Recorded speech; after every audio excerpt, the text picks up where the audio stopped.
ഉളിയുടെ മൂർച്ച എങ്ങനെ കൂട്ടാമെന്നാണ് ഈ വീഡിയോയിൽ നമ്മൾ നോക്കുന്നത്. ഇത് ഞാൻ ഉപയോഗിക്കുന്ന ഒരു പഴയ ഉളിയാണ്. ഈ ഉളിയുടെ വാ മൊത്തം പോയിരിക്കുകയാണ്. ഇത് നമ്മൾ എങ്ങനെ തേച്ച് വൃത്തിയാക്കി നല്ല മൂർച്ചയാക്കാം എന്നാണ് ഈ വീഡിയോ നോക്കുന്നത്.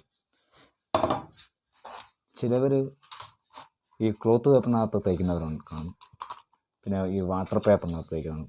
ഇതിലൊക്കെ തേച്ച് കഴിഞ്ഞാൽ ഉള്ള കുഴപ്പമെന്ന് വെച്ച് കഴിഞ്ഞാൽ നല്ല കണ്ടിപ്പൊക്കെ ആയിരിക്കും, പക്ഷേ പെട്ടെന്ന് ഇതിൻ്റെ മൂർച്ച അങ്ങ് പോയിരിക്കും. അപ്പം ഞാൻ ചെയ്യുന്ന മെത്തേഡ് എന്ന് വെച്ച് കഴിഞ്ഞാൽ, ഞാൻ ഉളി തേക്കാൻ ഉപയോഗിക്കുന്നത് ഈ കല്ലാണ്. നമ്മുടെ തോടിൻ്റെ സൈഡിലോ ആറിൻ്റെ സൈഡിലൊക്കെ ഇതുപോലുള്ള കല്ലുകൾ കാണും. ചിലപ്പോൾ മണൽ വരാൻ നേരത്ത് ചെറിയ ചെറിയ കല്ലുകൾ കാണും ഇവിടെ. അപ്പോൾ ഇത് നമ്മൾ പൊടിച്ചെടുത്തിട്ടാണ് ഉളി തേക്കേണ്ടത്. അപ്പോൾ വീഡിയോ ചെയ്യാൻ വേണ്ടിയതാണ് ഒരു ചെറിയൊരു പീസാണ് എടുത്തിരിക്കുന്നത്.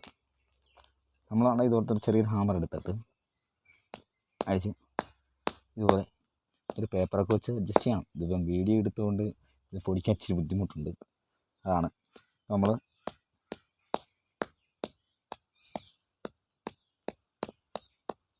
ഏറ്റവും നല്ലതെന്ന് വെച്ചാൽ നമ്മുടെ ഇടിക്കല്ലൊക്കെ ഉണ്ടെങ്കിൽ അതിലിട്ട് പൊടിക്കുന്നതാണ് ഏറ്റവും നല്ലത്. ഇങ്ങനെ ഇടിച്ച് കഴിഞ്ഞാൽ ഇങ്ങനെ തെറിച്ചെല്ലാം പോകും.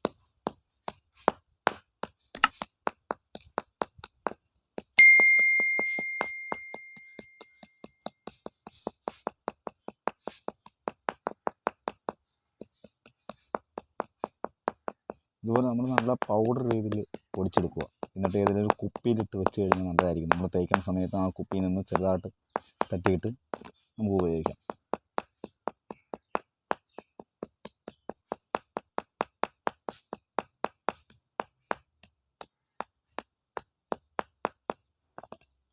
നല്ല തരി വേണം.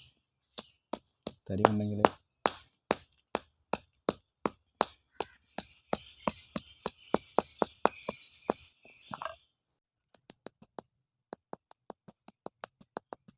നമ്മൾ നല്ല രീതിയിൽ ഇത് പൊടിച്ചെടുത്തിട്ടുണ്ട്, പൗഡർ പോലെ.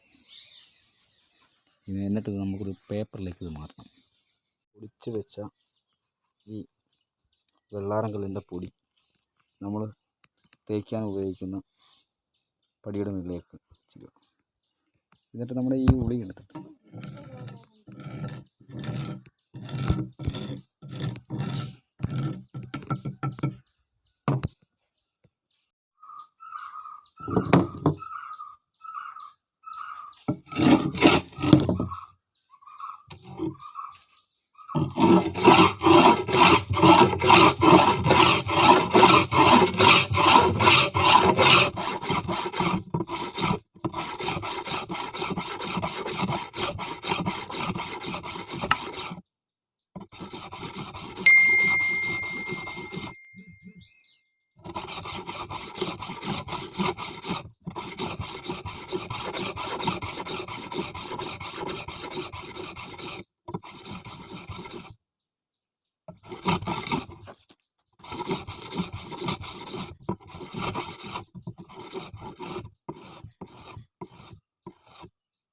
നല്ല കണ്ടിപ്പാണ് ഒരുവിധം തേച്ച് കഴിഞ്ഞാൽ നമ്മളിവിടെ പതുക്കെ സ്ലോവിൽ തേച്ച് കഴിഞ്ഞാൽ ഇതിൻ്റെ എഡ്ജ് ഓടിക്കാതെ